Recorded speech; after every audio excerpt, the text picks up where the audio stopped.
Walking alone, the streets are empty.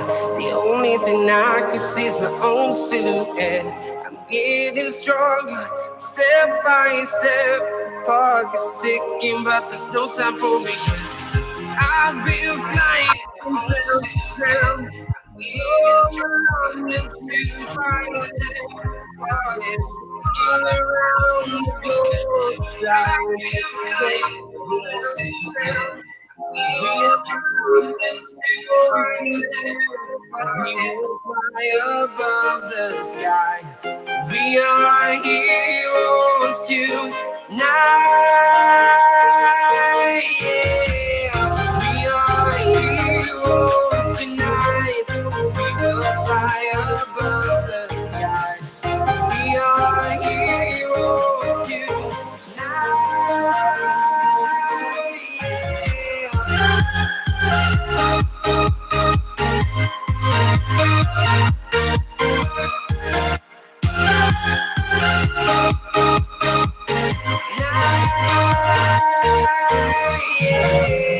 Feel like a dynamite, ready to explode right up in the sky. I need you to listen, I need you to hear, and don't show any fear.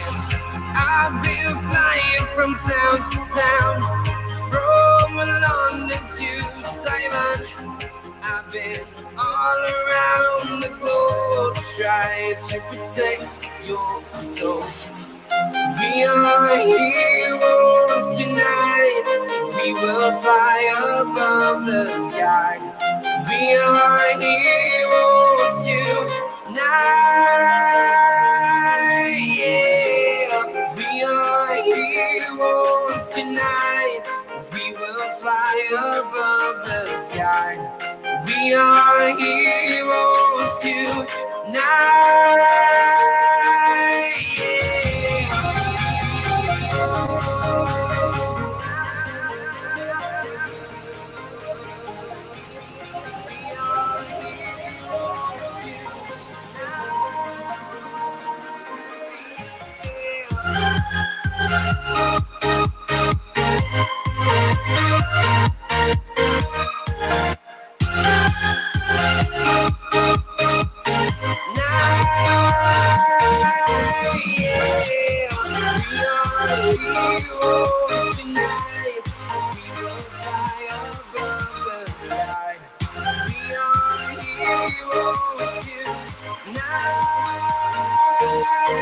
Yeah. I've been flying from town to town, from London to Taiwan. I've been all around the globe trying to protect your soul.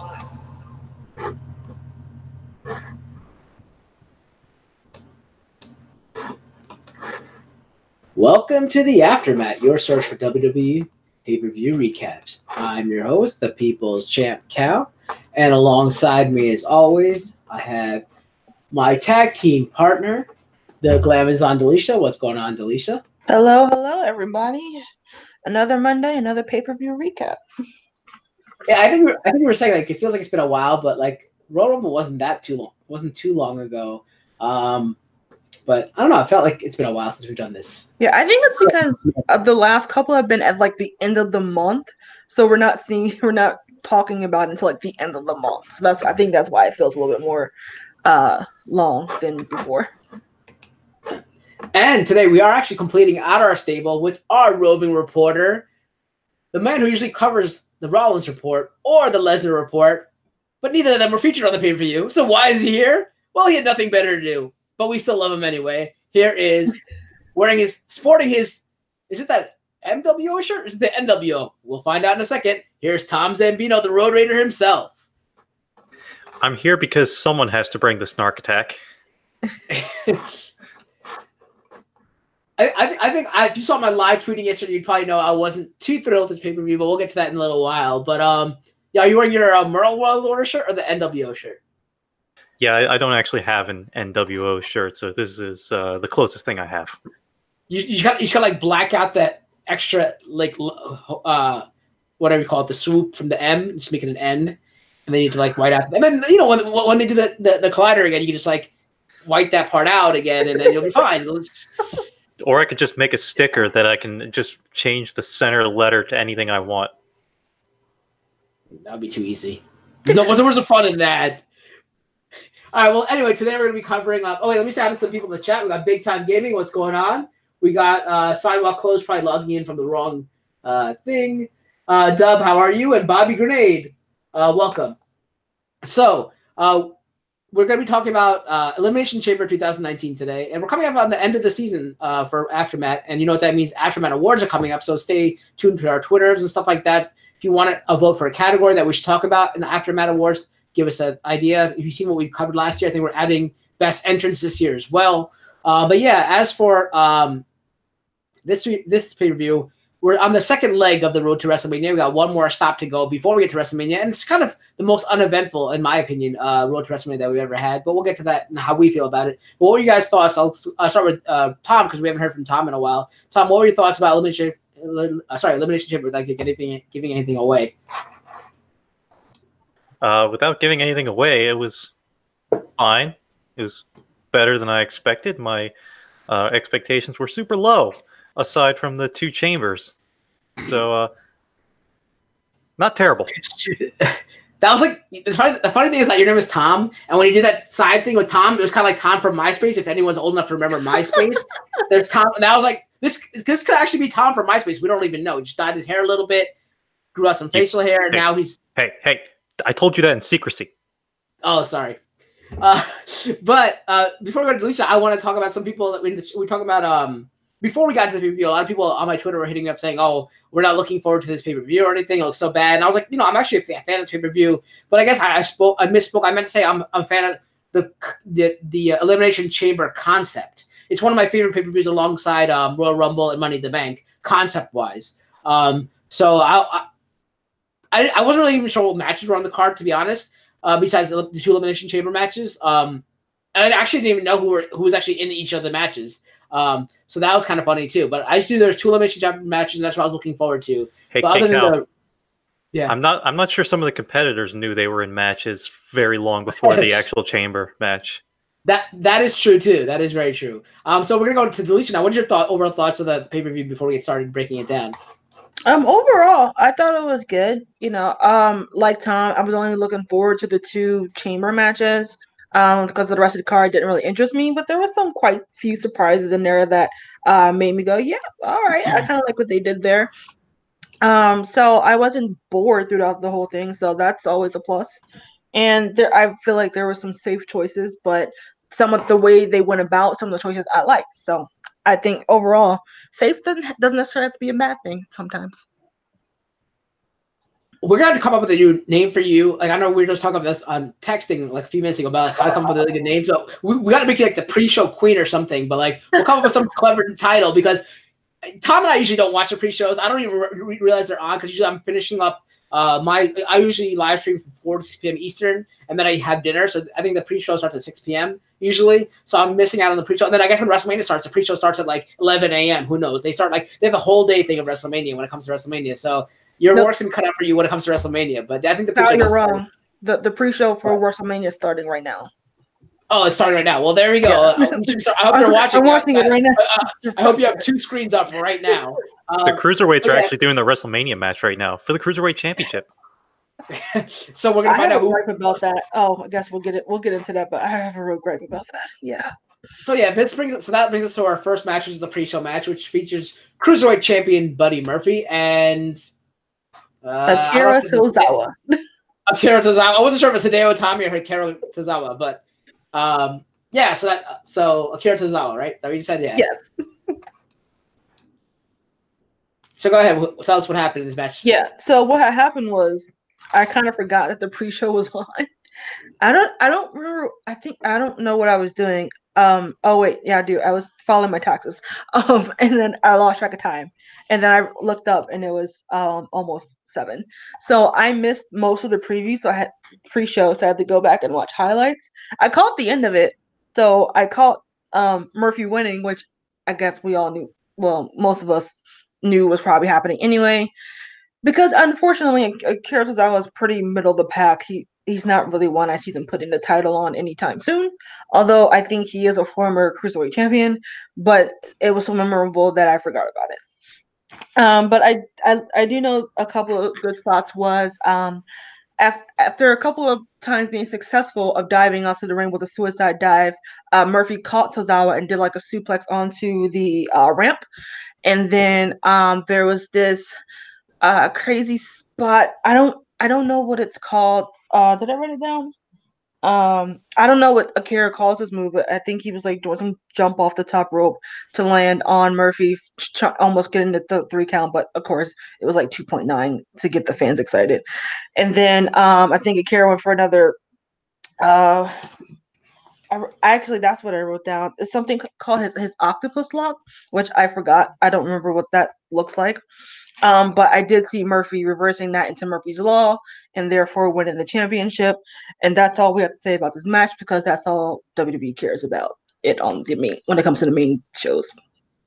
So I don't know, Tom, if you're a fan of the Cruiserweight 205 Live division or not, but what do you see? I'm picturing Buddy Murphy's going to carry this title into WrestleMania. Who do you see as a legitimate contender for him at WrestleMania? In this division, do you think there's going to be a return of Neville at WrestleMania capturing the title? Maybe the Hideo Itami winning it, or someone? I don't know. Like, what do you think could happen for this division at WrestleMania? Because I figure the big thing's going to happen at WrestleMania, right? There's actually going to be maybe on the main card because of so much uproar that this was pushed to the pre-show. I don't know. Well, both the guys you just mentioned are not with the company anymore. Itami's not with it either. Did he just wrestle the last review? I think he asked for his release, and I don't think he's officially left, but he's probably on his way out. And Neville's got a contract with that new company, I think. All Elite. But does anyone remember the old Matt Hardy storyline where they were like vignettes every week, and he had to lose weight to get down to. Yeah. I want to see someone do that. I don't care who it is at this point. Well, I just want to see that again. They just did that with Enzo. No, well, maybe. Oh yeah, they did. Remember he took a massive crap and then like he lost the last 5 pounds or whatever it is after he took a massive dump to become a cruiserweight. Yeah, that was pre Triple H being involved heavily. But yeah, they actually did that with Buddy Murphy. Honestly, we'll do it again. Not as extensively or as comically as Matt Hardy and Shannon Moore did, but that's what he did because he came out from NXT, and so he was doing the whole I need to lose weight, drop weight, I think is what they call it in wrestling. In anyway, to be in the cruiserweight. He actually, I don't remember which pay-per-view this was, but he actually couldn't compete because he was like 2 pounds overweight. Which in reality, I'm just like, really, 2 pounds really makes a difference, but whatever. Xavier's pretty close, isn't he? He could he could lean out a bit and join in. I was going to say I feel like we talk about this every pay-per-view when it comes to the cruiserweights. They really need like a really big household name to kind of bring some more eyes onto it. Like the Lionheart Chris Jericho. But Lionheart Chris Jericho, not Chris Jericho, but the Lionheart. I know where he's going. I think his cruiserweight days are past. Have you seen that gut lately? Yeah. But I do like that idea of Xavier going down, and because can you imagine like just the New Day just coming out period on 205 just to get some eyes on them? They're a big household name, and then Xavier competing in 205, and then hopefully the other two can get belts on the main show, and then all 3 of them have belts. Oh wow! Someone in the chat said that AEW might sign Undertaker, which would be kind of crazy. But please don't. I don't see that happening. Yeah. But what I guess the last thing I want to say about the cruiserweights before we move on is there's a lot of crossover right now with like Brock Lesnar and the UFC and Ronda Rousey coming from the UFC and all this kind of UFC MMA stuff. Why not make the cruiserweight division kind of like not like a MMA division, but make it where they have to weigh people. You know how they weigh people before, like they have weigh-ins, and if you don't meet weight, you can't cut. You have like an hour or two to cut weight. You can come back and weigh yourself again. They should take it more seriously to that note, and then they can have some big return. Like I don't know, guys, you guys are old enough to remember, but I guess it was like over 4th of July weekend when Yokozuna was slammed on the USS Intrepid by Lex Luger All-American Lex Luger. He went from narcissist to All-American Lex Luger back in the day. Like someone makes a grandstand return like that to be weighed in to fight at WrestleMania or something like that. Like, you know, like where no one's that would be a cool choice. I think Tom has something. I think you're onto something with the MMA thing. I bet Conor McGregor could make weight. That is very true. See? There you go. And he makes, and you know how they all have those huge celebrity things at WrestleMania, right? So why not do the weigh-in thing to make it more like a cruiserweight thing? You know what I mean? Like how Delicia said they did with Buddy Murphy and how he was 2 pounds over. You have to be 205. Yeah, I know, but I'm saying like every pay-per-view, big time, they weigh you just like they do before every UFC event. They have the day before they do the weigh-ins. They should do the same thing for the cruiserweight division, I think, to make it more like legitimate kind of thing, to make it seem more realistic, you know, and taken more seriously. And then they got someone like a big name come back and meet weight when no one else meets weight or something else, kind of like that. I think that'd be kind of cool. Was McGregor in talks with WWE trying to sign with him, or was that someone else? McGregor was, I think. There's rumors, but not like. Okay, yeah, because I feel like he could be the Ronda Rousey for the 205 brand, just to bring some name recognition, because I know WWE wants to think that a lot of people are watching the cruiserweights, but they're not. I'm sorry, they are just not. But when you have a name like Conor McGregor, you're not gonna put him on 205 Live. Oh no, I mean I understand that, but I'm just saying it would, like, I feel like that would bring some more audience members to 205 Live to boost that brand, get some eyes on it, and sell some merch. All right, let's move on to the next match, which was up to this point I had the proper order of the matches. The first 3 matches I got properly. I said when I saved the thumbnails, I saved them like 0, 1, 2, 3, 4 like that. 0 being the original thumbnail for like the background of what I start out with. First being the pre-show match. I said the second match would be the Women's Elimination Chamber, and the third match would be the WWE Tag Team Championship match. I was good with that, and then after that I was completely off key, except for the last match being the Men's Elimination Chamber. I knew that was going to be the last match. But yeah, so the next match was women's the first ever. Now, if you remember, so many years ago, which the show is only a year old, but so many years ago, I predicted if there ever was a Women's Tag Team Championship made, the first people to win it would be the Iconics. Did it happen? Let's find out. Well, the match started out with it's the same rules as Elimination Chamber, the singles Elimination Chamber, except if one person is pinned from your team, both of you are eliminated. So the match featured no champions, obviously, because you win crown the first ever. You know, a lot of people went in saying that it's going to be Sasha and Bayley because, you know, they've worked so hard, they deserve it, blah, blah, blah. You know, so they started out the match in the ring along with the people right next to them in the picture, Sonya Deville and Mandy Rose. They were surrounded in the chambers by Nia Jackson Tamina, the Riot Squad represented by Sarah Logan and Liv Morgan, the Iconics, Peyton Royce and Billy Kay, and then obviously the Dance Squad or whatever they're called, Fabulous Glam or Fabulous Glow, Naomi and Carmella. Now, I know I was saying stuff about Carmella prior to the pay-per-view, but apparently today it's been announced by the WWE legal team or so that Corey Graves and Carmella have been seeing each other after they've already apparently Corey Graves and his wife have been long-standing divorce going on, or like for a while now. He hasn't been living with her for 2 months, and that's when he started seeing Carmella, according to WWE. But who knows if they could just be saving face and saying all that kind of stuff because it is a PG channel or RPG, whatever. I mean, I kind of believe it because as I was telling Tom last night, it had been a while since I seen him do a post with him and his wife. It was always just like him and his daughter. So, and I didn't really think of it until later because I don't pay that much attention to Corey Graves, to be honest, except for when he comes up through my Instagram feed. So, and I was like, oh, well, then that makes sense that they were like separating, trying to go through a divorce.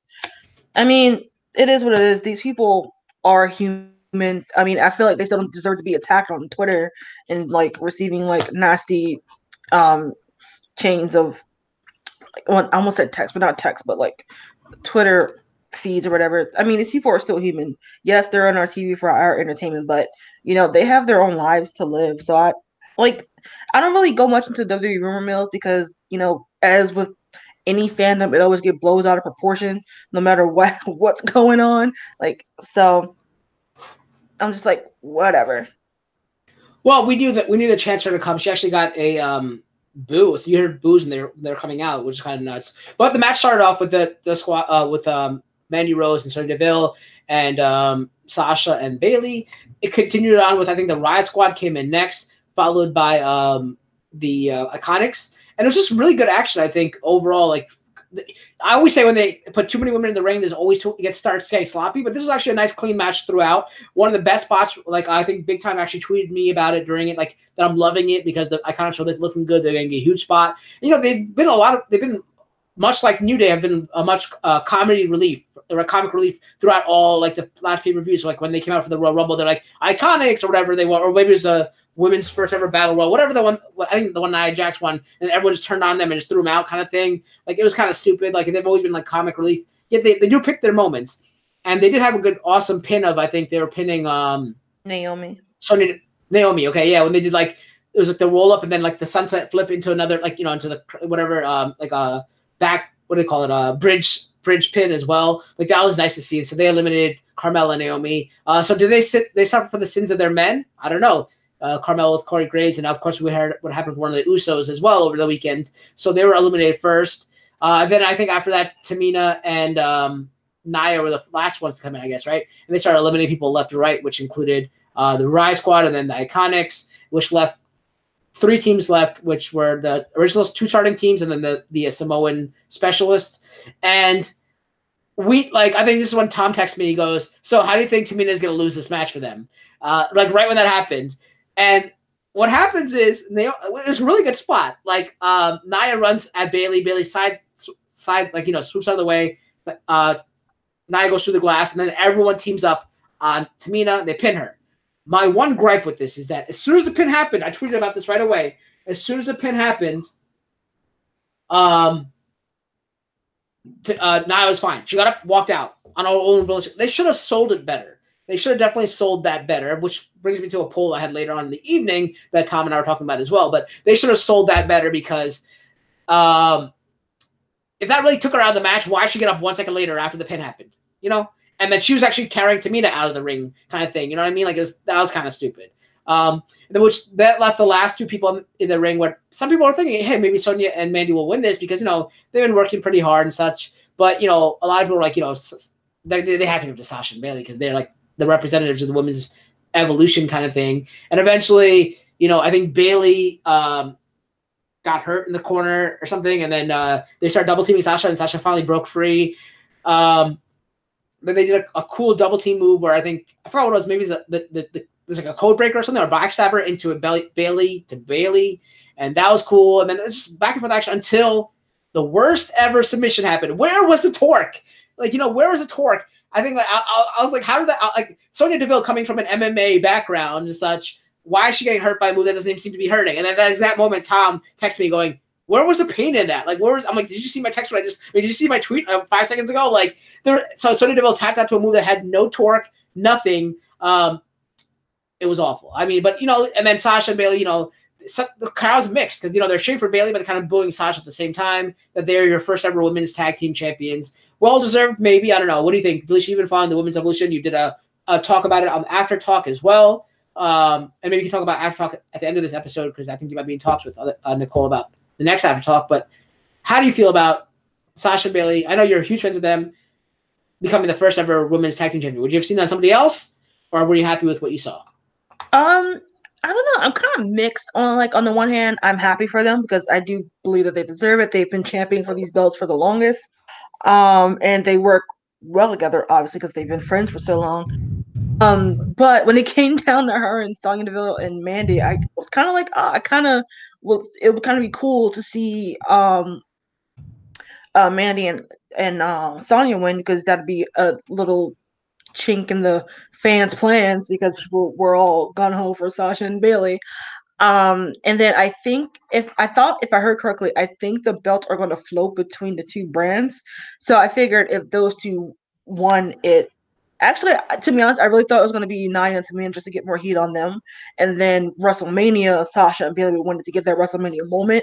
But obviously that didn't happen. So either way, it's fine. Like I said, it was just one of those, like, I guess, I don't know if this is like a safe choice or not, but it's one of those like, okay, yeah, we kind of saw this coming a mile away once they were announced. But again, like you said, the match was solid. I do think in like I think Tom and even messaged me as well that there might have been too many women in the ring at one time. And so of course, like you said, when that happens, sometimes you get some sloppiness, but we get that on the men's side too. So I'm not really like worried about it.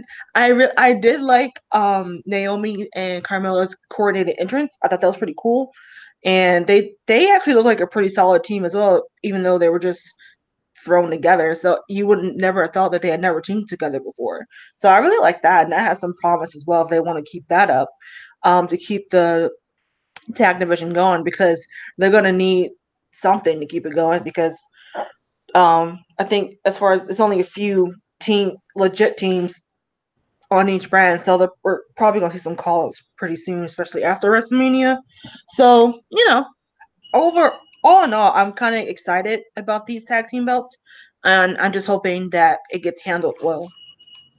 Or maybe it'll just go with the men that we just keep complaining about it. Match up with match. Well, the thing is, we'll see fresher matches now because we're kind of tired of seeing. How many times can you watch, like, as much as we love seeing Cesaro, I mean, what the Bar versus the Usos, how many times can you actually see that? Now we actually see more fresh matches on the women's side because we don't really have women's title tag team championship until now, you know. Before I go to Tom's thoughts on this, I'm going to have a leading question for you as well, Tom. So we're seeing them maybe hold this till WrestleMania. Can you see them dropping the titles of WrestleMania to another team, doesn't matter who, due to what I predicted, I don't know, like 4 years ago on AfterMat, interference by 2 of the 4 other horsewomen, as in like Ronda Rousey's horsewomen, which leads up to what I said will happen next Survivor Series in the horsewomen versus the horsewomen match. But the seeds can be planted at WrestleMania with a screw job by the other horsewomen because, you know, they're all going to be there because I'm assuming that if I don't know if follow NXT, but is Shayna Baszler still the women's champion? Maybe. If she is, she'll probably defend it at WrestleMania. That's the next big pay-per-view, right? So, you know, what do you think, leading that, and how you felt about this match, Tom? Well, I'm going to start with the fact that as a general rule, I think that all horsemen and horsewomen stables need to die now. I'm sick of it. We've done this over and over again. That's just like gluing gate behind any sort of scandal. It's over. It's done with. It's overplayed. I'm done with it. And I don't really care about the 4 horsewomen of MMA because I don't watch MMA, so I don't care. So I don't care about this Survivor Series match that might happen. If they do, it's going to have to start at WrestleMania because you got to get the fans that don't watch MMA to care and that don't watch NXT, which is a fairly significant amount. So that's what I think of the horsewomen. As far as Bayley and Sasha dropping titles at Mania, not a chance. The big rumor is that it's going to be Trish and Lita against Bayley and Sasha, which would be about as lame as possible. So hopefully it's like Mandy and Sonya or Tamina and Nia. So that would be cool. Let them have their moment. As far as the match goes, this was better than it had any right to be. First thing I wanted to point out was the addition this year, I think it was this year, of the padding on the outside that they called out pretty explicitly at the beginning of the match. And luckily they did keep it in there for the men, so it wasn't just to pad the ladies. I do kind of miss the clanging sound of slamming someone on the outside. That was cool. But in all, it's probably for the best to have that padding on there. But it was way better than it had any right to be with all those ladies in there. Even when it's men, like I said, when you get more than 8 people in the ring, it just gets chaotic. But they had the space on the outside and you could climb up. So that was worth it. I think I texted Delisha and Cal halfway through about the Iconics run because that was great. But I kept thinking to myself, they're doing too well. This is about to hit the fan here. And it did. But I'm glad they had their run. Billy takes an ass whooping better than a lot of the ladies on the roster, so good on her. She pulls her weight on the Iconics there. But Sonya, I like her, but this match was like the epitome of her 50-50 booking because they made her look great in the middle of the match, by just kicking ass all over the place. And then she looks like an idiot on that submission because it looked dumb. But overall, pretty good, other than Sonya looking like an idiot. I guess I did enjoy that match. I did enjoy, like I said, Elimination Chambers are like my favorite match sides besides Money in the Bank and Royal Rumble. So I did enjoy that, and especially seeing history being made and stuff like that. That was fun to see. I guess to talk about tag teams, we're going to go out to the men's SmackDown tag team champions, which featured the tag team champions Shane McMahon and Miz against the Usos. I don't know which one's which, but one of them was arrested this past weekend, and the other one was probably, I don't know what he was doing. But one of them was arrested, the other one wasn't. But yeah, so we're going to have Tom take this match over.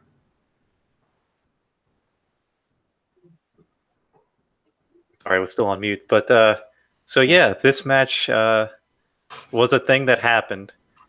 Shane and Miz did their thing. Shane looked absolutely exhausted as he continues to somehow still execute these coast to coast. And luckily, Jimmy was there, or one of them Usos was there to kick him in the face on the second one, because you know damn well he was not making that. His legs were wobbly. He did not look stable on that rope.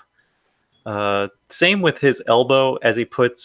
I'm really sorry that I can't tell these Usos apart, but he put one of them through a table on the outside, which one of the announcers had the hilarious call of, "It's too early for this," as they started taking apart the table. That was pretty great. That was another time for Shane where he looked wobbly on that rope. So it's I really hope they kind of wrap this Shane McMahon thing up here soon, because he can't do these. He's literally going to hurt himself. He's too old and too tired for this. So as Shane was knocked out on the side, it left The Miz to carry the weight, as he does with this tag team, to actually make this match watchable, which he does. And the Usos, being a legitimate tag team, were able to get the pin on him by a pretty cool reversal after I think Miz hit his finisher thingy. Skull crushing finale. That thing. And it was too slow to get the pin that allowed one of the Usos to switch the pin and roll him up. And they freed us from the nightmare that was having Shane McMahon a champion. So we have our new tag teams, SmackDown tag team champions, the Usos, which is kind of weird to see after one was arrested this weekend, but we'll see what happens with the repercussions with that. But are we done with that? Because that's what I'm going to lead into deletion with. Is I tweeted, or I think I tweeted or made a text to one of you guys about it, saying, "Will we now see this rematch at Fastlane?" Of course we will, and that's going to cause a rift. Will we see now the rift occur between Miz and Shane, which will lead to the WrestleMania match, Miz versus Shane, probably maybe in a Hell. Who knows what they'll do? But yeah, is that what we're going to see, Delisha? And what did you think of this match?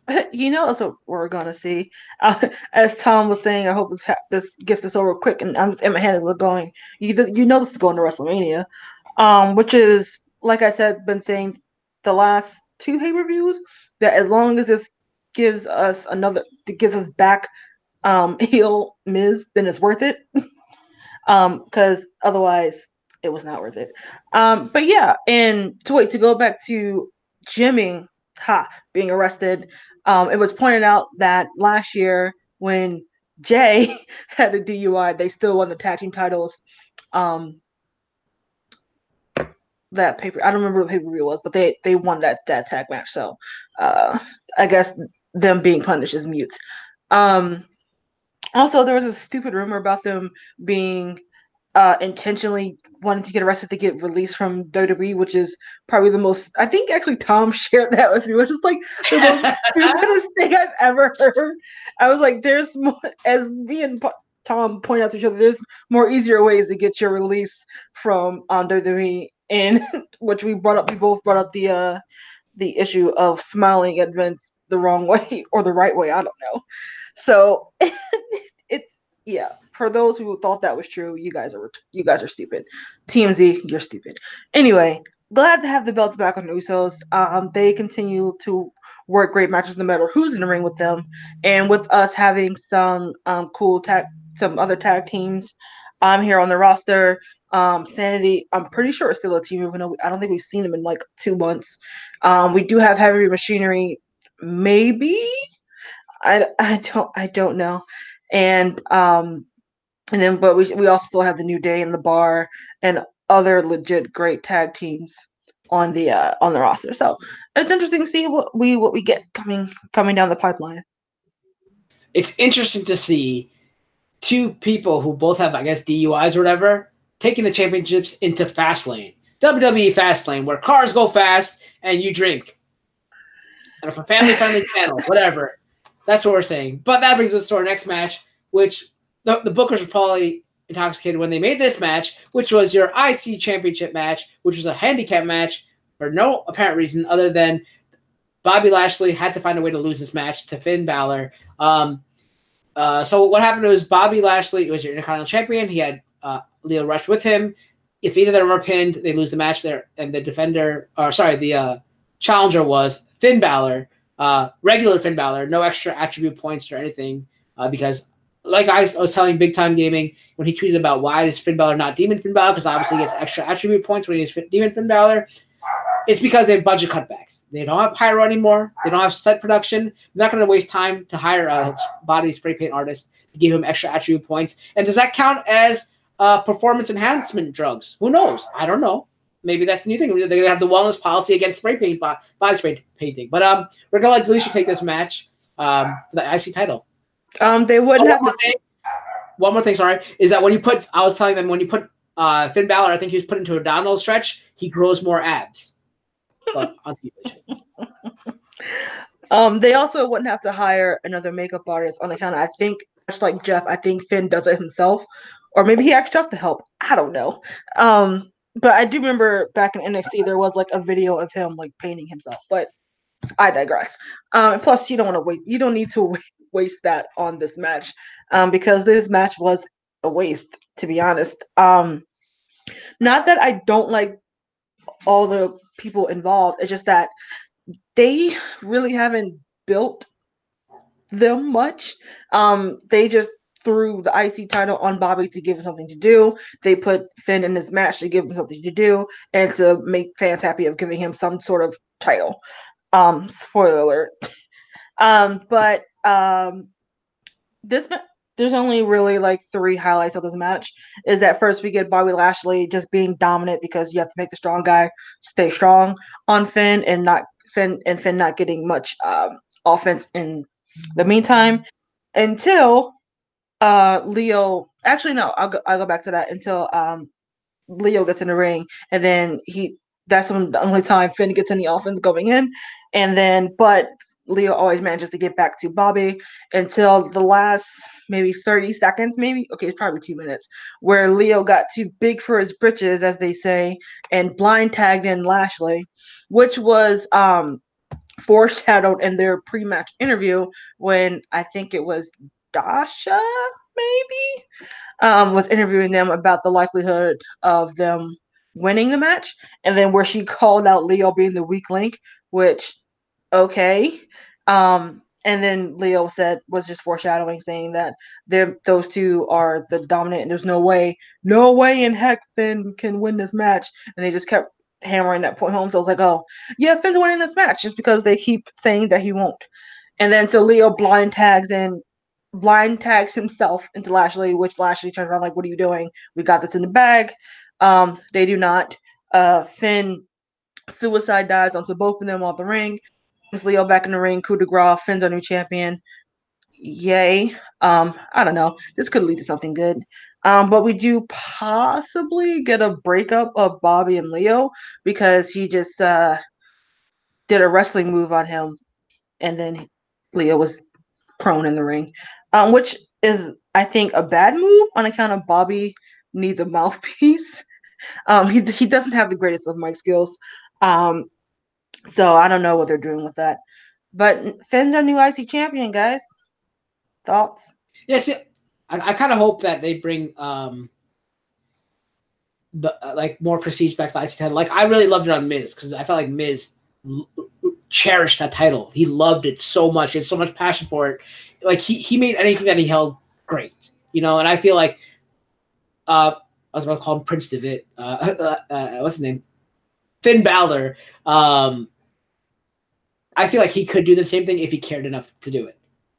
I think this could bring him back to that upper echelon and finally lead him into a WWE title. If it would be cool if he actually held this title all throughout till next WrestleMania, which and nowadays you don't see that kind of happening. Like we had Brock Lesnar hold the title for a while, and AJ Styles hold the championship for a while as well. But for an IC title, maybe Miz held it for a while too. I think Miz was a few days short of actually having the longest ever combined reign. I think it was, to be honest with you.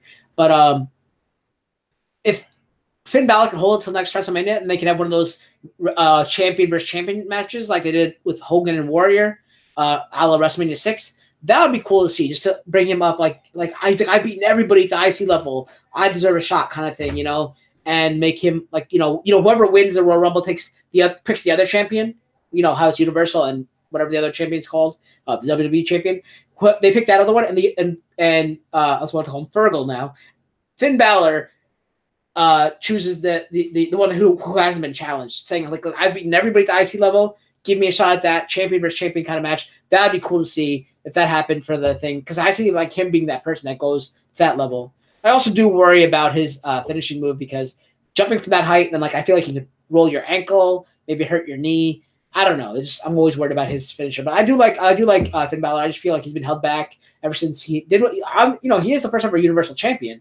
However, he lost the next night thanks to Botch Rollins, who hurts everybody, ending Sting's career. I'll never forgive him for that. But I don't know. I think if he wants to, he can be that great champion, and I would love to see him hold it till the next WrestleMania and challenge for a champion versus champion match. Tom, what are your thoughts about this match and that idea? And one more add-on to that: would you like to see Lio Rush? I know you don't care about 205, but I asked you about this earlier. Move to 205.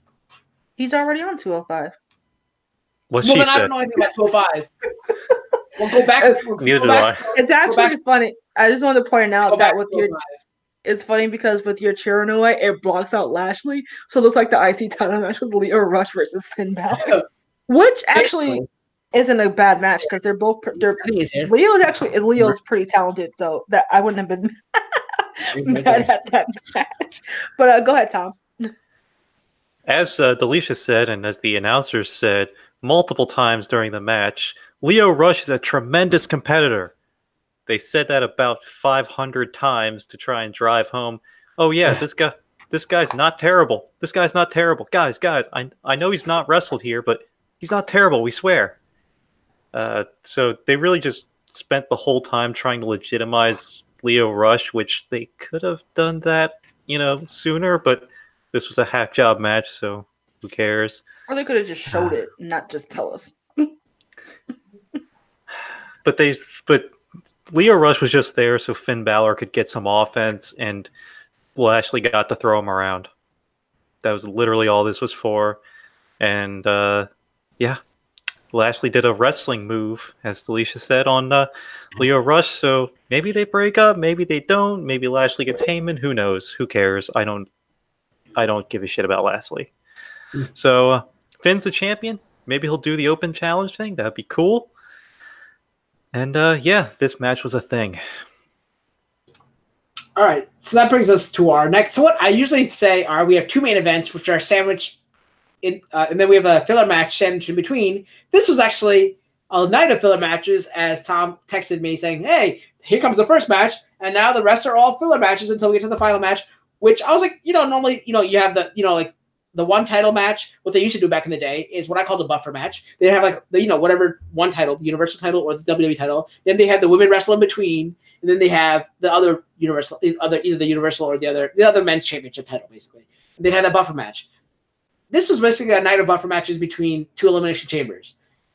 A match that we probably didn't want to see as a buffer match was this next match, which featured your Raw Women's Champion Ronda Rousey against Ruby Riott. Now, I don't really watch Raw or SmackDown. I fast forward through it unless I see The Rock on it, CM Punk on it, or Alexa Bliss or the Iconics kind of thing on it. So that's a very low chance of me stopping unless something crazy happens. And then I tell you to watch a match. Yeah, exactly. I was going to say, Alicia texts me and says, "Oh my God, you should go back and watch this," or "Did you see what's happening right now in Raw?"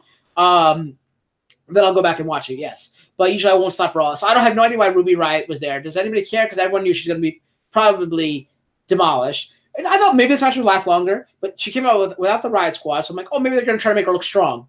Nope. Well, it was like one, whatever, Piper's Pit into the armbar where she tapped in. And once again, she tapped out faster than Stephanie McMahon. Okay? So Stephanie McMahon is still probably the longest. Charlotte Flair is going to, like, be able to, like, reverse that move into a submission of Ronda. She'll put Ronda into that. Ronda will put her into that move, but yet Ronda will take pain because it's Charlotte Flair, and Charlotte Flair is the unbreakable goddess or whatever she is. They call her. I don't know what they call her anyway. The Empress. No, she's not the Empress tomorrow. She's not the goddess. She's something. The Queen. The Queen. Yes. Well, anyway, that she made it look so bad. Ronda Rousey defeated her within like a minute, literally. I think it was a minute something. It was awful. Rousey retained her championship. But the thing that happened more importantly is something that Tom actually wants to talk about, which is the aftermath of that match. No pun intended, but pun intended. So Tom, if you take over after Ronda Rousey won, what happened? Well, yes, like Cal said, Ruby Riott was cannon fodder pretty quickly. I have a challenge for you, Cal, for the WrestleMania show, since Ronda Rousey is going to be doing an armbar surely. So the way the Top Gear and the Grand Tour did it is they would have like a lap board of the fastest cars around their track. I want to see a board of Ronda Rousey armbars to see how long people lasted. At pay-per-views? Because I remember Stephanie wasn't a pay-per-view. That was like it was like the first time that she ever came on. She put Stephanie in the armbar at Mania last year. Right, but I'm saying the one that she stayed long in was like the one, like I think it was like the first time they ever introduced her kind of thing. And The Rock? I think that's what it was, or it was at a Raw segment that she stayed in the thing forever. Then she tapped like after a little bit. She stayed in there pretty long at WrestleMania last year too. She lasted a good bit. I still want to see that. I'm pretty sure that was that WrestleMania match. I'm pretty sure, but we'll fact check it later, or someone else will do it for us. Yeah, where's Joe? Bro, that's Joe's assignment for WrestleMania. We're gonna palm that off on Joe while he's doing his job. Good delegating. No, but Joe probably already knows all the time. It's my heart. He's like, oh yeah, she probably was there for like 4.3 seconds, and like he'll know. That's why he's our fact checker. That's his job. Okay, not that he gets paid for anything, but we're just saying that's his job. All right, Tom, so go ahead with your aftermath. So anyway, they brought down. I forget whether Charlotte came up first, but Becky slowly made her way down the stairs, with her crutches. She made her way downstairs. Just wanted to point that one out to start a theme here. So she made her way, then through the crowd. They kind of just let her in, even though security's kind of supposed to stop her. They didn't even make a lick of an attempt. So she gets in the ring just hilariously slowly as Charlotte and Ronda were just staring at her. They had a little stare down for a few minutes. Charlotte makes fun of her knee because they had a pre-match thing where they showed at a house show Charlotte going off on Becky's knee, hurting it again. And so obviously, since she has crutches and is in a WWE ring, she drops one of them and just goes apeshit on both Charlotte and Ronda, starting pretty long on Charlotte as Ronda just kind of stared at the whole thing happening because why the hell would she stop it? So Becky just completely loses her mind and decides to tries to give Charlotte to Ronda, and then decides, screw that, and attacks Ronda as well. So all in this, by the way, she's putting a lot of weight on her knee and moving pretty quickly throughout the ring like a normal person that's not injured. So theme is continuing here. As she was staring at Ronda Rousey, I noticed as well that she put the single crutch under the wrong arm. She put it under the right arm. It's supposed to be supporting weight for her left knee, which is supposed to be injured, which I think they might have switched it from the right knee. I think this is getting a bit ridiculous at this point. Oh no, wait, if it's the opposite, it's supposed to be on the opposite. Yes. She had it under her right arm, but had a brace on her left knee. That's right. That's correct. Yep. No, it's not. It's supposed to be on the opposite, the injured arm, the injured foot, because it's supposed to replace. Because when you walk, I'm pretty sure it's the opposite arm. Because when you're, I'm pretty sure. No, because when you're stepping, because when you're stepping with your right foot, you want to put the pressure all the way on your. Otherwise, the pressure's gonna be on your left foot because you're holding because when your right foot comes up, your left foot's taking the pressure. That's why you want to have your arm on the opposite. The crutch is always on the opposite. That was the thing about House. House always had it on the wrong side of his body. You're always supposed to put it on the side opposite of where your pain is. That's the one goof about House that they always used to say. I'm googling that, by the way, as we're talking. I'm pretty sure it's supposed to be on the other arm. But lessons from Dr. House. But anyway, this that sales job was pretty bad. She's clearly not injured. She was moving around just fine. But Becky got another chance to be really cool. So everybody got that got the opportunity to watch that, which was longer than the actual match. I think it took longer for Becky to get into the ring than it did for Ronda to tap out Ruby. So that brought me to my second poll. So yeah, so basically and Ronda actually got busted open too. Let's not forget that. That brought me to my second poll of the evening, which was what sold more, or what sold less. I think. Yeah, what sold less? Nia Jax is going through the thing and then being injured from that. Becky's knee or the PlayStation 1 Classic that's being re-released now because it started at $99, now it's being sold for like $39 because no one bought it at Christmas because that was supposed to be the hot Christmas ticket. So I don't know. Your thoughts, Alicia, on the AfterMat? Yeah, I mean, I pretty enjoyed it. Anytime Becky's on the screen, I enjoy it. I really hate that we're just burying Ruby this much because she's a great competitor. She was one of the breakout stars in NXT and should have been one of the breakout stars, much like they were trying to remove before she got injured. Should have been one of the breakout stars on the main roster, but unfortunately they are not booking her that way, which makes me really sad. And if they don't watch themselves, she's going to wind up being like other people just walking out and going to the competing company. But so I don't know. We'll see what happens, but I don't like this burial of Ruby Riott, especially for Ronda Rousey.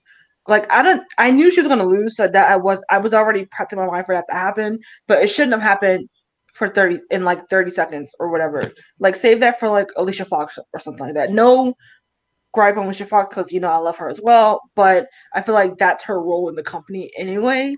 So we'll save that for her and let's build up both for the new talents that we have going on. So and it's not like they were pressed for time. We had time for this. We did. We had time for Ruby to put up a fight. That is true, but I guess they just wanted to make Ronda look strong going into WrestleMania, or more strong than she already is. I don't know. But I did just fact check. It says when walking with one crutch, hold the crutch on the side of the non-affected leg. It's common to want to use the crutch on the injured side, but that doesn't be supportive. That's all. She was doing it right. I found that as well. I stand corrected, but it still doesn't make up for how bad that sales job was. That was a bad sales job, yeah. But yeah, it did make sense. When he said wrong side, I thought you knew that it was supposed to be on the opposite side. I didn't know which side she actually held it on until you just said it now.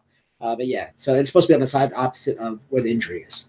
That's why House has always been doing it wrong. That's one thing they say. They say he's like the smartest doctor. I think he's always done it wrong. I think maybe through a certain season they did change it because people called him out on it. Well, they didn't call him out on it, but they called the show writers out on it. But yeah. All right, that brings us to So normally, like we always say, Tom loves covering Seth Rollins or Brock Lesnar, but his one other big favorite is the Monster Among Men, Braun Strowman, against Baron Corbin for the 487th time. I don't know why still. This time it's a no DQ match. But you know what? Surprisingly, I'll get to what I thought about this match after Tom goes through it. All right. So like you mentioned, this was the same match that we've seen about 486 times already. So we're enjoying it. This was a very awkward transition. I just wanted to point that one out. I think I mentioned to Deletion, maybe Cal too, that I wasn't really sure what was going on when they were looking at Becky getting her out of there, and then Baron Corbin's music hits. I thought like The Undertaker or Bray Wyatt was coming out because there's this spooky theme coming. I'm like, who's this? Oh, it's Baron. I just have a... Yeah, 1 second. Just I think maybe that had been because when they showed Rousey, they showed that her head was bleeding. So maybe just to like cut away from that, they started the next match just so like the lights would go down, just so it's kind of like a graphic image seeing #1 cash crop at the moment, or whatever you want to call it, look that bad, that could have been a possibility. Maybe. Well, Or maybe I just have a goldfish memory when it comes to Baron's music. Well, no, you guys don't watch Raw or SmackDown, so you haven't been seeing that they've been doing this lately anyway, where they play the whoever's coming out next, they play their music, and then they walk down to the ring. And depending on who it is, sometimes there's an interaction between who just left out the ring, who's coming in. But yeah, they've been doing this for the last couple of weeks now. It's just the fact that it was Baron Corbin's music that put the mood down. Which I keep saying, I forget his music every single week. I don't know how that happens. And then every week I'm surprised that it's him coming out. I don't know. Sorry, Tom, go ahead. It's very unmemorable music. It's very generic metal, and it has a weird opening that doesn't fit his character. It's just weird. Anyway, so the most entertaining part of this before the best part was that the commentators were literally screaming for them to start using weapons. One in particular. Braun was openly like smashing weapons, that he doesn't need weapons, and then Renee Young just flipped out in the middle of the match saying they need to start using these. And I guess Braun listened, because that's when he started bringing stuff out. One thing I've noticed lately that I mentioned while I was watching it, Braun, after the injury, does not look in game shape. He looks slow. He looks just awkward. I think he's not in game shape because he's so big and so strong that being away from the weights for so long might have just really deteriorated his muscles. So that's kind of why they've been slowing back on him, I think. But anyway, so the most entertaining part of this match was when one of my new favorites came out, Drew McIntyre, for which they've stuffed him and Lashley in this for some odd reason. No one's really sure why they're still a trio, but I guess we might get that explanation on Raw, so I'll read that tomorrow. So McIntyre and Lashley come out, and they start triple teaming Braun Strowman, which is basically the only way to knock him down at this point.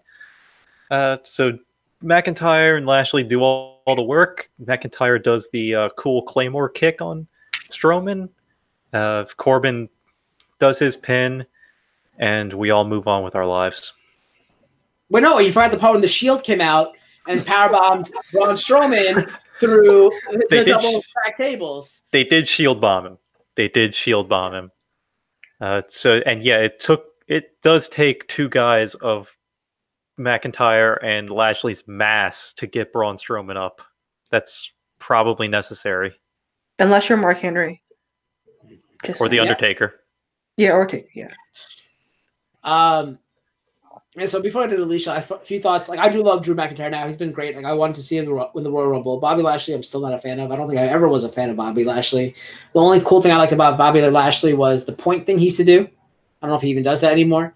And when he used to jump up onto the ring just from the bottom, like just, the free box jump that he would do up that Brock Lesnar does nowadays too. I think Bobby Lashley started doing that first. But yeah, I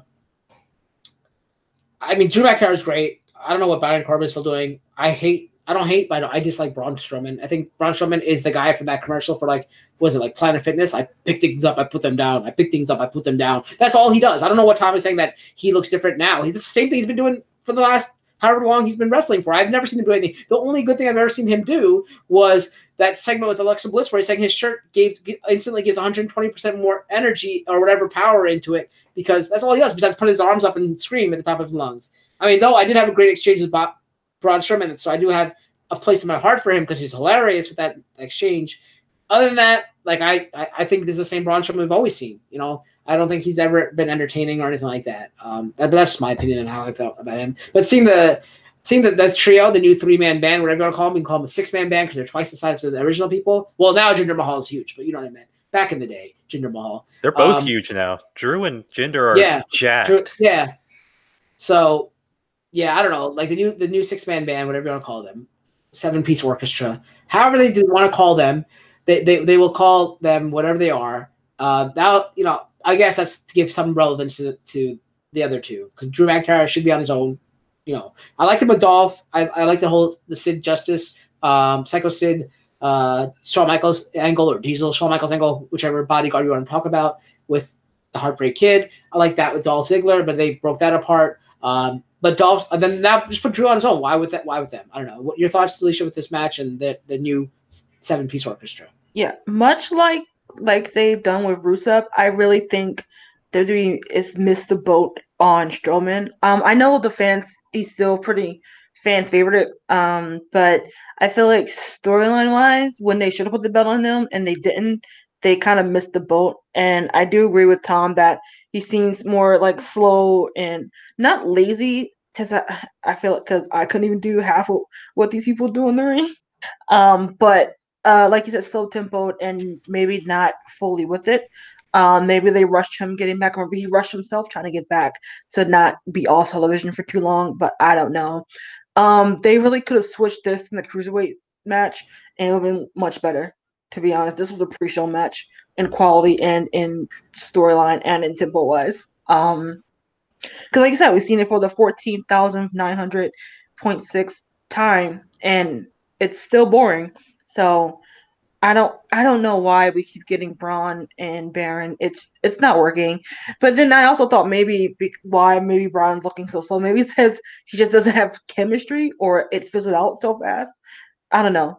I don't really know what it is. But I do have breaking news if you guys I have no context of this news, but if you guys want to hear it. Yeah, let me just put in one more fact about this match before you get to breaking news. I want to say that usually there always is a buffer match between two great matches. However, that Ronda Rousey thing, maybe there's a lot more hype about the Becky Lynch, but how it ended. This could have been the great buffer match. This was a buffer match, but I don't think it was intended to be a buffer match. Go ahead, Alicia. Breaking news. Wait. So spoiler alert if you didn't watch Raw last week. So we do know the Revival is now the tag team champions. Right. Okay. So apparently, I have no context on why this is happening at all. But apparently tonight on Raw, we're getting Johnny Gargano and Tommaso Ciampa versus the Revival. I just thought that was interesting. For those who watch NXT, they're from NXT. Tommaso Ciampa is NXT champion, and Gargano is the North American champion. And they have amazing matches all the time, and they had a great feud last year going into a couple of takeovers. But I just wanted to mention because I thought it was an interesting match, and I feel like these two would clash very well. Quick history lesson. Ciampa and Gargano was part of the tag team DIY. I think I don't know. I can't remember if it was them and the Revival who were the longest running NXT Tag Team Champions. So for them to be going against the Revival who were previous NXT champions, it's pretty cool. And I think if they let them go, this could be a pretty good match on Raw. So something to look forward to tonight. I just want to give a shout out. Sure. Can I give a shout out to Sky here? Because he's got a really good idea in the chat. He suggests that Baron Corbin brings back the NWO Wolfpack, which I am 100% on board on. If him, Lashley, and McIntyre become the Wolfpack, sign me up. That makes this relevant. Do it. That is very cool. And then they bring back Sting, and they all eliminate Seth Rollins. And that'll be fantastic. I love Seth Rollins. No one wants to see the lifeless corpse of Sting wallow his way to the ring. Sting no one wants to see that. And he's not going to come to the ring because he's going to come from the ceiling, man. Come on. Yeah, I was going to say Baron Corbin used to be known as the Lone Wolf, so that would make sense because wolves run in packs. So, science. Yep. I tried.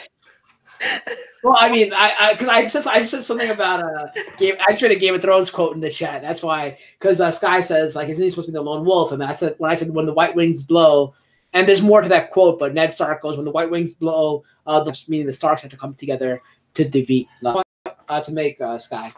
All right, so that's pretty much it for this match. People maybe now we're seeing Braun becoming irrelevant and Baron Corbin becoming relevant. That would be great to see if we have a wolf pack. That would be an irony. I think that's what's happening. Braun, they like Alicia said, they missed the boat. Many in the know have been saying that Braun's knees are a ticking time bomb with how heavy he is and how fast he moves. So maybe that's it. Maybe his knees are wearing down. Now I remember what I wanted to say.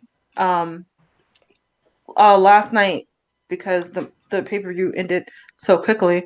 In WWE pay-per-view standards, that is, they aired a Mark Henry 24, which was also pretty awesome. So I would check that out if I were you.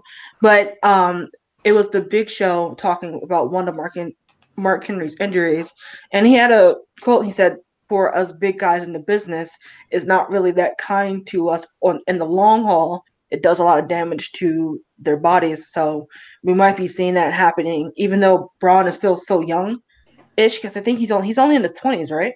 35. Just Googled. Why did I think he was in his? I don't know.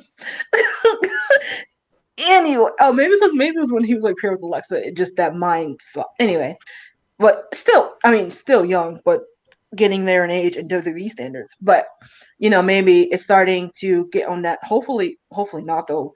On that downshift of this business being a great toll on his body. Big Show was like half the speed, but his knees were shot by 40. So yeah, he was also a giant. Conversely, one of the best athletes who had phenomenal speed and athleticism. Let's not forget the great Khali. He moved like a cruiserweight in the ring, guys. So your facts are kind of twisted. We're going to see the Punjabi Playboy come back with Jinder Mahal, that Indian stable, which I'm going to be the mouthpiece of, taking over WWE 2020. Book it right now. Fun fact, Cruiserweight division, great Khali. Fun fact, Cal, I believe they actually had to slow down the Great Khali's matches because he moved so quickly. Exactly. There you go. See? One last thing is maybe if this Wolfpack does form, they continue to get one up on Braun Strowman. Maybe we see the return of the Wyatt family. I know that Bray Wyatt's been teasing things that are going away from the Wyatt family kind of persona. But one last time, or maybe later down the line, we'll see the Wyatt family reunite with Rowan and Harper, because Rowan's now back. Harper's coming back from injury. And then Braun Strowman, who knows what happens. But that'd be cool to see. All right, let's go on to our final match evening that Delicia's going to take over, which features the WWE title champion, Daniel Bryan, against Jeff Hardy, Randy Orton, Samoa Joe, who's that behind me? AJ Styles, and the man of the hour, Kofi Kingston. Now, I know leading to this match, Delicia texted me saying, "Did you watch SmackDown?" Because Kofi Kingston put on like a great show. I guess it was comparable to what Seth Rollins did in that whatever that other match was that he did. He wrestled for over an hour straight on Raw as well. So we all know Kofi's capable of that kind of stuff. I've always liked Kofi. I think the New Day's a joke. I don't think he should be part of the New Day. It should stay as Big E and Xavier, and Kofi should be doing his own thing because he's always been one of my favorites. But yeah, let's have Delicia talk about this title match, the final elimination, second and final elimination chamber. Yeah, a lot of people were really excited for this match, especially after that gauntlet match on SmackDown, where unfortunately Mustafa Ali had an injury, and that's why he was not in his match, even though he was scheduled to be there. So they put Kofi in that spot, and Kofi was not on anyone's radar, especially because he wasn't supposed to be in this match. But after that last week's match, he was kind of like the unsung hero, lasting as long as he did, almost until the end of the gauntlet match. We'll get to the chamber in a second. So there was a lot of hype for Kofi, and he really reminded people of why, one, he's a veteran, and two, why he's so underrated in this business. So when his music hit, the crowd just went completely nuts and ready to just cheer him on once he got into the ring. But we started out with Joe and Brian. Well, I should preface that we started out with Brian to give us a promo on how this is stupid and he should not be going in first because he's a champion and that the system is against him. Which I thought that was a really fun promo as usual because Daniel Bryan is just great, much to Cal's chagrin. And then the refs had, for some reason, told Rowan he couldn't stay in the match, even though, with the exception of one person, people don't really get into the Elimination Chamber, except for Shawn Michaels years ago. So there was really no point. Plus, I don't think there's no DQ. So again, no point. But whatever. So we start off with Joe and Brian.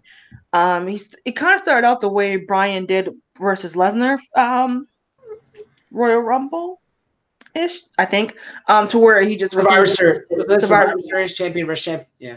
Okay, thank you. To where he refused to get in the ring and just sort of like circled around Joe, but then you realize that he can't really go anywhere because he's caged in. So he tried to go strike for strike with Joe with doing the chest chops. Didn't really go so well because once Joe hit him back, he was on the ground. They were both red within 30 seconds, I will say. Really red, as shows how hard they were hitting each other. And then came out Kofi, and then to a huge pop, of course.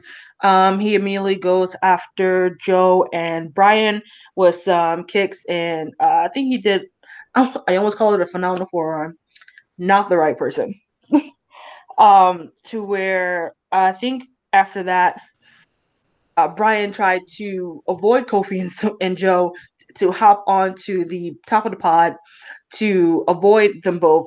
And he's like, I'm just going to sit here cross-legged peacefully and let you guys handle that. And then Kofi was like, nah, bruh, and just jumped onto the pod, got up in Brian's face, striking him. Excuse me. And then throws him. No, then Brian tries to escape by climbing onto the cage and to try. I actually don't know what he was going for, but Joe intercepted them, pulls Brian down to the ring, and then Kofi, he didn't even do a move. He just dropped onto them too to bring them down to the ring. And then after that, sorry, I'm not looking at my notes because there was a lot going on. After that, I think it was Styles. Yeah. Came out. Then Styles came out, and I can't remember if he did the forearm onto Joe or if he did it onto Brian. And then, yeah, because I think it was on Brian because I remember Samoa Joe getting the coquina clutch on the Kofi, and then shades of that gauntlet match, Kofi tried to reverse that to pin him again, but Samoa Joe was like, not this time. And then, sorry, this thing is coming. It would not. And then Kofi gets out of the coquina clutch, and then AJ does a phenomenal forearm onto Joe, eliminates Joe. Sorry, Joe, you were gone too soon. But we all know Joe was just in there for the strikes. We don't really expect him to get belts these days anyway. And then the next competitor after that was Jeff Hardy.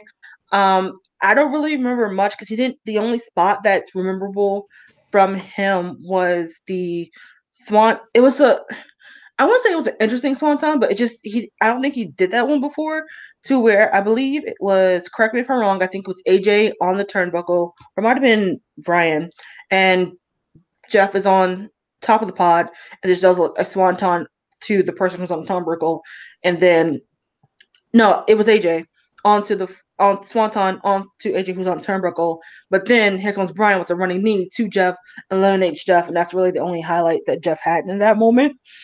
So then after that, oh, okay. And then we had the least interesting man in the ring. Although I will say lately he hasn't bothered me as much. Randy Orton, which I thought it was pretty cool spot. AJ tried to do a phenomenal forearm onto Daniel Bryan, but RKO out of nowhere, and then he slams AJ, and then bye AJ. We hardly knew you. Okay, just kidding. He was in there for a while. Well, the good thing though is in these matches that are multiple matches, like multi-man matches, the RKO out of nowhere does make sense because it's not like when they're fighting 1-on-1 and we know the RKO is coming because you can't say it's out of nowhere because who else is going to do it to the referee or the commentators maybe. He is a loose cannon kind of thing, but I think they had a great, I watched the highlight when they, before every man came into the ring or chamber, they showed the highlight of Kofi against each of them. It was really cool that he did that RKO out of nowhere to Kofi to win the match kind of thing. I didn't expect that to happen. And then the one he did to AJ, that was out of nowhere as well. So that was cool. Sorry to interrupt, but I just that was, that's cool. these were occasions of out of nowhere. For all, it made sense. Every time, these actually were out of nowhere, which were cool. He was in the match to do one thing, do a cool RKO, and he did that thing. Yeah, he did it.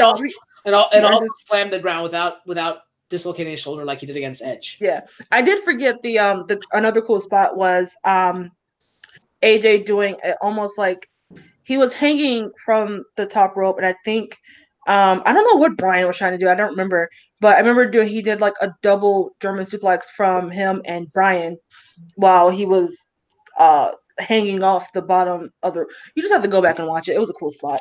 I couldn't really explain the actual move, but I think Brian was trying to superplex someone. Kofi, and then yeah. And then he Germaned the superplex and so many plexes. So after Orton is out, and after AJ is out, he tried to RKO Kofi, but he reversed that into a Trouble in Paradise, eliminating Orton, which gives us a match that had you told me, well, I wouldn't say I wouldn't have been interested. Have you told me that I would have been really interested in Daniel Bryan versus Kofi Kingston at the end? I wouldn't say I would have been interested, but I'd have been like, okay. But again, after that great performance from Kofi in the gauntlet match, announcing him left with Daniel Bryan, we kind of got like a little mini match in and of itself in the chamber match, kind of like a main event after the main event. Anyway, so Daniel Bryan's giving him a bunch of knee strikes, yelling at Kofi, "You don't deserve to be here," which we all know was a total lie. But it was great heel work. And then Kofi just immediately saying, hit me more, I don't care. I'm gonna last or survive or whatever he yelled back. To where Kofi tried to hit the Trouble in Paradise again. Daniel Bryan reverses it, try to get him in the label lock to where it looks like Kofi was gonna tap, but he didn't. He gets himself to the rope. And then well, one more thing with that. They should never have broken the hold. This is the Elimination Chamber. You don't break the hold on the rope. But I think but the thing is, the referee to their credit, the referee didn't break the hold. Daniel Bryan may be out of instinct broke the hold, but him being a heel should have held it till the 5 count, right? That's what heels usually do. They hold till the 5 count. I don't know, but yeah, it kind of an instinctual thing as opposed to whatever. They covered it up by saying his hand slipped or something. Sure. But that's worse. They should have used the instinct thing instead. To where after that, Kofi was I think he slammed Bryan into near one of the ponds in the cage, and then I think Daniel kind of reversed that, was slamming Kofi's head into the cage, and then I don't quite remember how, but Kofi wound up on top of the pod. I think it was all the way up top or on top rope, trying to go for some sort of like frog splash-ish type of move, but he misses. And then Daniel Bryan goes back in for the final running knee. Oh, by the way, I was saying Kofi was selling the mess out of those running knee kicks, which was great. But Daniel Bryan retains the title. But getting people excited to hopefully see Kofi versus Daniel Bryan in WrestleMania. I don't know. What do you guys think? With the impending sign, with the New Day, like they're all sitting there, and the back of them was WrestleMania. So that might have been what they're trying to allude to. But I don't know. We'll have Tom's thoughts, and then I'll get to my thoughts after Tom. As far as Kofi and Daniel Bryan at the WrestleMania, they really should do that. But I think this might be happening a little too organically. He's getting a little too much fan support without booking way too quickly, so I'm sure they're going to pull the rug out from under him at some point here soon. But we can always hope, because the championship doesn't have to be a main event. The Brock Lesnar Seth Rollins match is going to be above it. The Ronda Rousey Becky Lynch match is going to be above this, so it's a third tier match at best. So give Kofi a shot. But this one thing I do need to point out about this match, I really dig the hemp belt. The hemp and oak belt is fantastic. I want to hear both of your thoughts on it. I love it. That was probably one of the better parts. Randy Orton did his thing. Samoa Joe looked cool. Jeff Hardy didn't die. So they all did their jobs. Or show up intoxicated or under the influence. This is true. He did not hurt himself or anyone else or the quality of this match. He did not hinder it. So he did his job. Everybody did their job. I I don't know how long Daniel Bryan's been using that running knee, but that was really cool. I had not seen that one before. I'd only seen his crossface. So it was cool seeing him use that. It was neat seeing Kofi get that run towards the end. And overall, way more entertaining than it should have been, because it should have been just a predictable Bryan comes out with the championship and then his challenger at Mania becomes clear. So we got off pretty well in that regard. I know he has been doing the running knees from this jump start, but I feel like it was never really used as like a sort of finishing move or as a signature move. It was more as a move set in some of his other moves. But I feel like since he's gone heel, he's been using it a little bit in a more vicious intent, or to really showcase it that way. So I think that's why it looks more prominent now. And yeah, I did complain about the championship belt because him being all vegan and all that, why is he using all that strap? But now it makes so much more sense that he made it to a hemp belt, which is good for his character. I'm not a Daniel Bryan fan, as you guys know. But yeah, that it is cool to see that. Also, someone said, Dub is asking, what about Mustafa Ali? So who replaced Mustafa Ali? Is it Kofi? Kofi, yeah. So Mustafa Ali got injured. Yeah. Wow. So maybe it was supposed to be Mustafa Ali doing all this cool stuff, facing him at the last two men in the Elimination Chamber kind of thing, leading up to, maybe that's what it's supposed to be. But the fates have intervened, and so I guess so. My thoughts on the match now. This was actually the first match in a really long time that I was emotionally invested in a match. I rarely cheer when people kick out of a pin, but when Kofi took that running knee the first time, I think it was, or second time, and he flipped over on end like a rock cell or whatever, how the rocks, takes the Stone Cold Stunner kind of thing, and he was like 1, 2, and he kicked out. You see me like fist pump, I'm like, yes! I got so crazy. Like, I was so happy. Because like I said, I've been a Kofi fan for the longest time. I love him. He's a great, I'm pretty sure he's a nice guy in real life as well, which always matters to me about people, because as you guys know, Sasha Banks used to be my number 1 WWE wife until I found out about her off-TV personality. So then she dropped down to not even being in the top 3 anymore. I don't know if she's even in the top 5 anymore, guys. So that's kind of big. Big news, breaking news right there. But yeah, I was so emotionally invested in this match because I really wanted Kofi to win. But then the part of me didn't want him to win. Why? Because there's always those internet people, the trolls that are like, because he might have lost the next pay-per-view with Fastlane, just so we have a more marquee match at WrestleMania kind of thing. And people will be like, oh, he just won because it was Black History Month. And I know there's people who are out like that, who say that stuff. As soon as he wins, when Christian won the title, oh, it's because Edge retired. When Rey Mysterio won the title, oh, it's because Eddie Guerrero died. It takes away from the people who actually deserve a championship, in my eyes. Like, I think Rey deserved it back then. Christian also worked so hard. I think he deserved it. It takes away, in my eyes, from people who deserve championships. And by just shrugging it off as something else, it's another reason why they could have won. So that's part, I wanted Kofi to win in my heart. But then in my mind, I thought, this is what people are going to say online, the dirt sheets and all that kind of stuff is going to say that it's because of Black History Month he won, which is the stupidest reason. Because he's, if he ended up losing it, dropping it fast, that's what they'll say, And that's what tore me apart. So would I love to see this carry on to WrestleMania and see a great match and have Kofi win WrestleMania? Hell yes, that would be great. But that's where I was emotionally torn in that match because of that thought of how people have been besmirched. How their first title reigns or biggest title reigns have been besmirched because of this. This happened kind of thing, right? That's how I felt.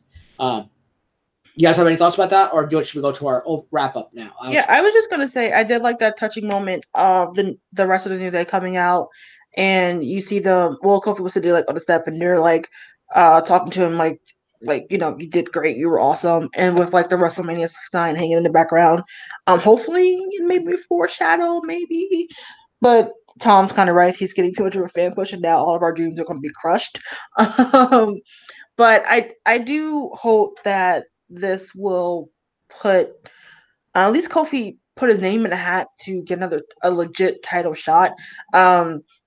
He kind of got that destroyed for him back in somewhere 2008 maybe 2010 2012. Anyway, back in his feud with Randy Orton, when he was really when he got his first really big push as the post Jamaican Kofi Kingston, to where he got to be serious and be a legit competitor, and it's been said on a couple of different wrestling sites that it was Randy Orton that stopped that run from him becoming champion. So I'm kind of hoping he gets a resurgence and be able to notch that belt on his record as a future Hall of Famer, which he's going to be regardless. And I do not want him to leave the New Day. Even though I know people think that their run is getting stale, no matter what's thrown at them, they always come out on top somehow. And then as they keep saying, a win for me is a win for three. So it'd be kind of cool if Kofi did win, and then we see a singles belt get a Freebird rule type of run. I just think that's something that they could play around with. I don't care, Tom. I don't care. First of all, nothing is thrown at them. They're throwing stale pancakes out at everybody else. So that's what I have to say about that. You know what I meant. This was a gimmick that wasn't supposed to work in the first place. It was just Vince McMahon putting the 3 black people together. Exactly, and they made it work. So stupid, and I think it's so stupid. That's why I think they too took away from Kofi's SmackDown fantastic match and away from his match by coming out and like cheer. Let him have his moment, man. Let him have his moment. They came out and I feel they ruined it by saying, "Oh no, they did not," because they are legit friends. This was friends supporting friends after a hard loss. No, you know how many times they show that like on WWE Network? Here's what happened at backstage when they walk out and like they show that moment. They should have done that like a post WWE Network thing. Him falling into their arms as he walked through into the gorilla room and them embracing and crying and tearing up. That should have been a WWE moment like on WWE.com, not on him taking his moment. Like, I would have just had him stand there looking at the audience like Kofi, and then him walking out. And then having him fall into their arms as a WWE.com. But, Tom, your thoughts before we wrap up about this whole New Day thing and any other thoughts about this end of this match? As I motioned, as Delisha was saying, that no Freebird singles title. That would be weird. That'd be awkward and opens up a huge can of worms. This weird factional title swapping, and next thing you know, the scrawny heel is going to create a faction with a gigantic guy, and he's going to throw it opens up a huge can of worms. And I'm sorry that was said on the internet, because Vince might be watching, he might see that, and he might do it. I was just trying to say that if anyone could pull it off, it would be the New Day. Anyway, sorry. But I do want to see one of them win a singles title, especially Kofi, because he's been around for so damn long, and he's probably the best of the 3. Sorry, Big E, but he's probably the best. He's been around the longest. He's had singles titles before, I think. He's had the Intercontinental.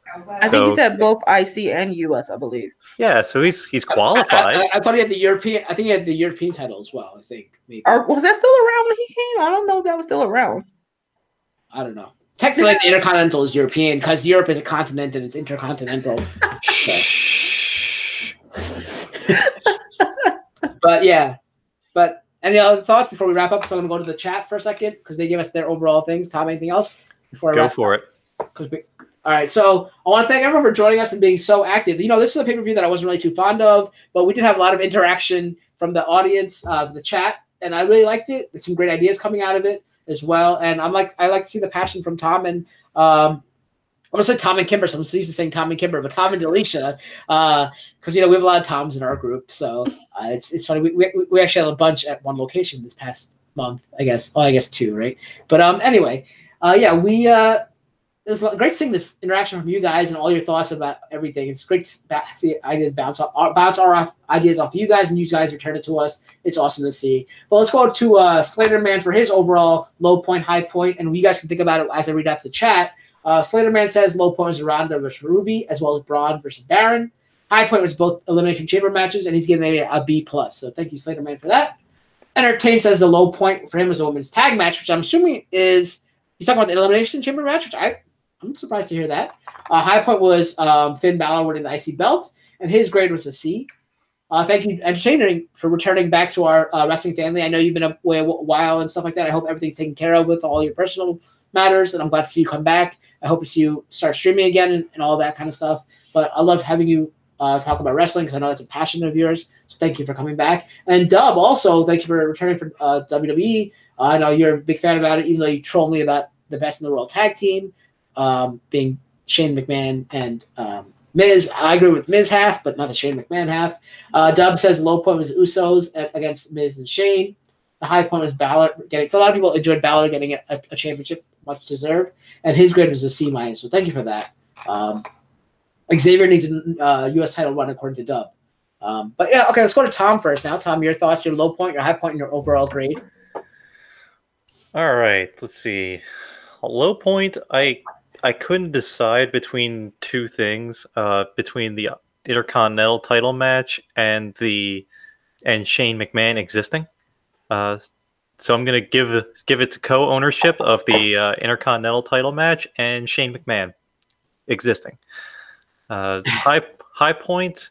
Surprisingly, the women's tag chamber. I did not expect to enjoy it as much as I did, and even with the ridiculous finish, it was good. They did not get caught up in the bulk, and the grade.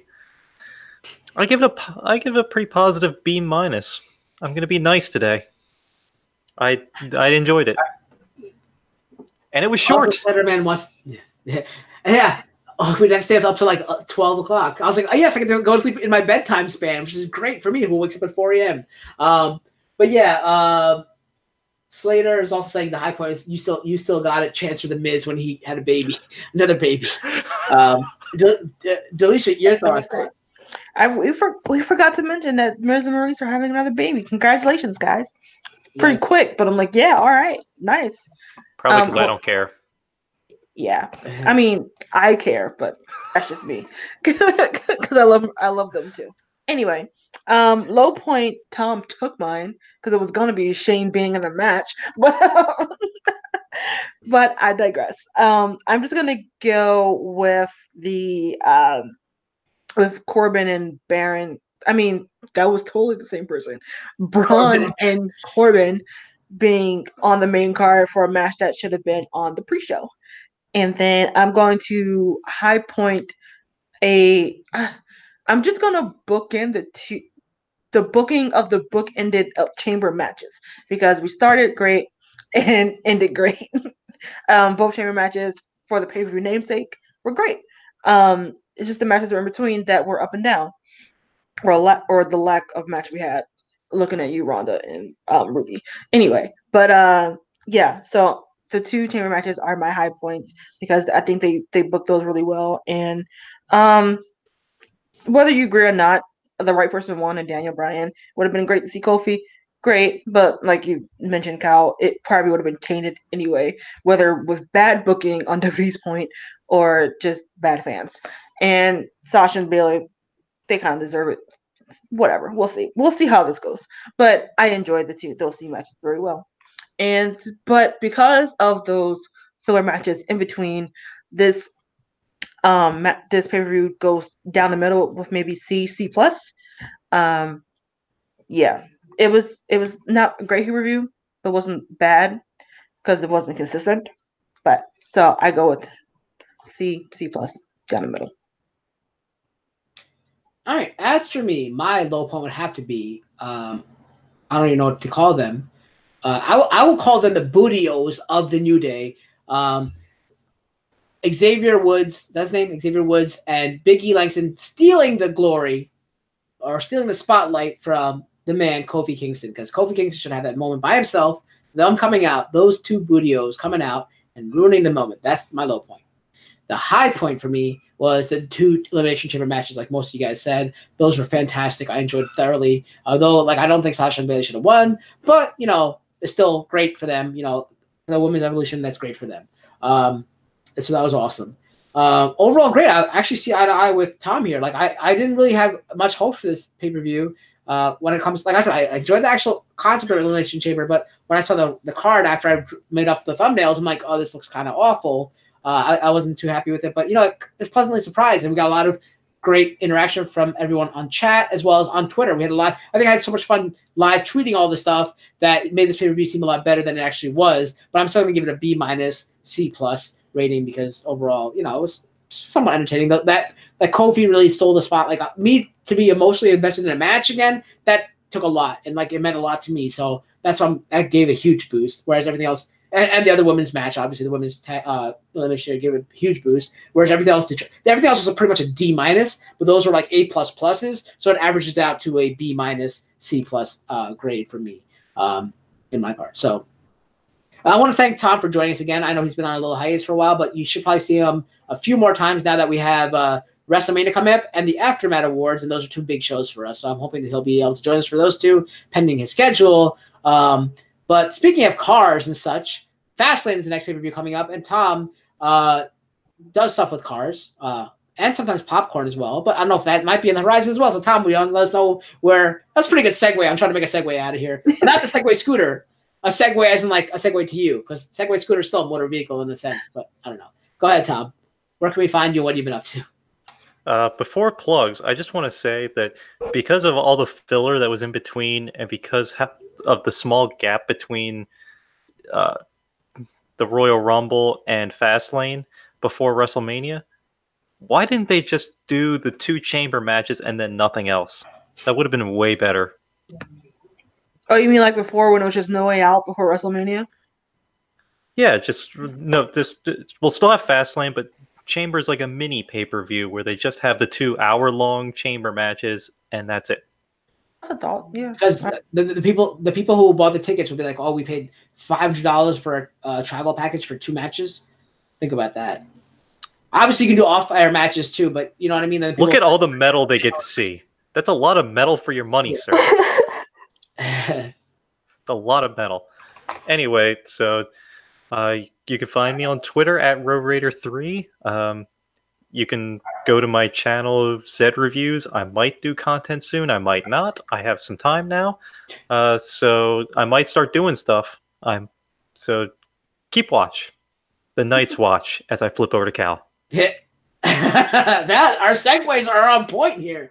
But yeah, make sure and check out, start submitting or your thoughts for the AfterMat Awards as well too, because you already have the list of last year's awards. If you want to add any of those to it, tweet at us as well, and for us 3 as well as Joe and probably Roger will get involved again. And if any of you guys, maybe we can have a poll or a contest to have one of the people from the chat join us on the AfterMat Awards as well. Win a prize to the AfterMat Awards. It's just sitting in front of your computer, but hey, you're still beyond the AfterMat anyway. But yeah, so Delisha, what about you? And or Joe, possibly. I don't know if you're going to mention Joe, but yeah, hopefully it is a staple of the show. So yeah, you can find me on Instagram and Twitter at Delisha Renee.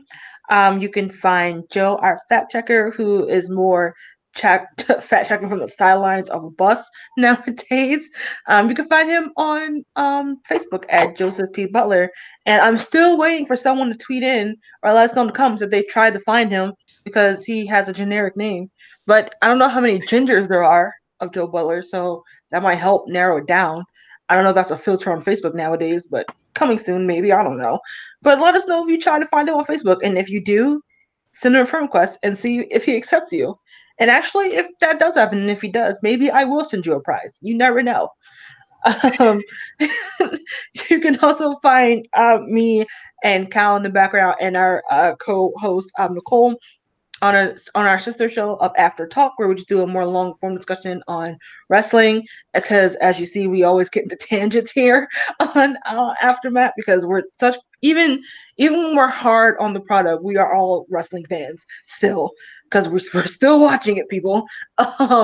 And our next episode might be dropping probably next month. We were thinking about doing a review of Fighting With My Family because we were hearing great things about it. And again, we just love wrestling, so wrestling related. We're gonna go probably see it anyway. So why not just talk about it with you guys in the chat and see what your thoughts on it. So we will stay tuned to probably either me or Cal's Twitter, and we'll give you a date on that, and then you guys can go see it and come chat with us about fighting with my family. The story of Paige. All right, thank you. And as for me, I am the People's Champ Cal. You can always find me here on the Kingslayer Network, and I stream every day, 4 to 6 p.m. Eastern.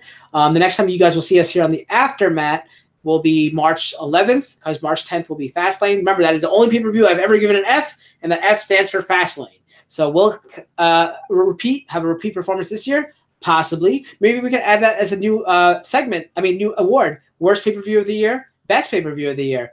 That could be a good new category to add as well.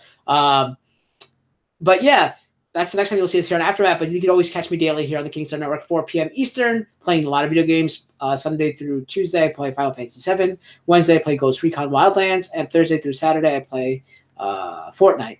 So yeah, and then we have Night's Watch coming back in April. If you're a fan of Game of Thrones, come check that out. We recap it with my co-hosts from Odd Shape Channel, Tom and Kimber, the other Tom, and the other Kimber. This is Alicia. But yeah, it's probably moving into Wednesdays because of school schedule and stuff like that, and everyone's new work schedule. But that's gonna be fun to see. But the next time you guys will see us will be March 11th for Fastlane recap. Until then, guys, I want to thank Tom for rejoining us here, and Alicia as always. And remember, keep slamming the haters. What else do I say? I always mess this up. Reach for your goals and be the champion of your own dreams. Until next time, see you later. Put the cruiserweight on the main show. No. No.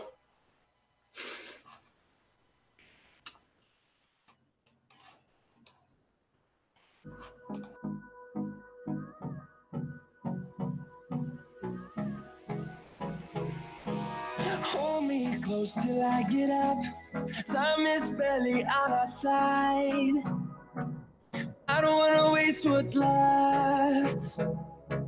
The storms we chase are leading us, and love is all we'll ever trust. Yeah, no, I don't wanna waste what's left. And on we'll go. Through the wastelands, through the highways, till my shadow turns to sun rays. And on we'll go. Through the wastelands, through the highways, and on we'll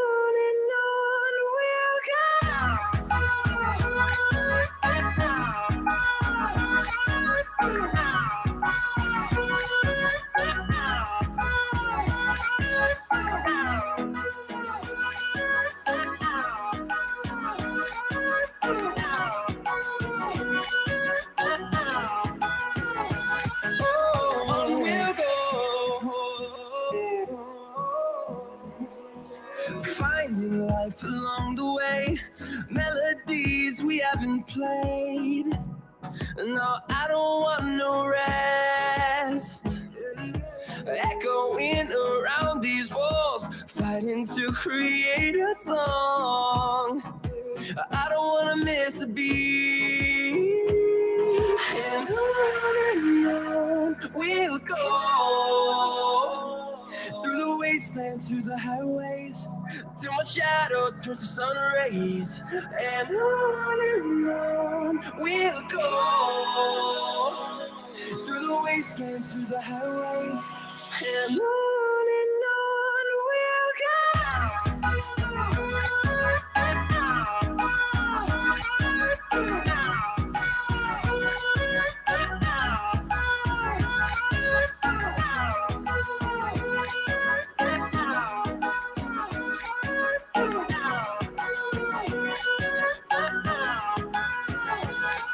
We'll grow in number, fueled by them to see the horizon, turn us to thousands. And we'll grow in number, fueled by them to see the horizon, turn us to thousands. And on we'll go. Through the wastelands, through the highways, till my shadow turns to sun rays. And on we'll go. Through the wastelands, through the highways, and on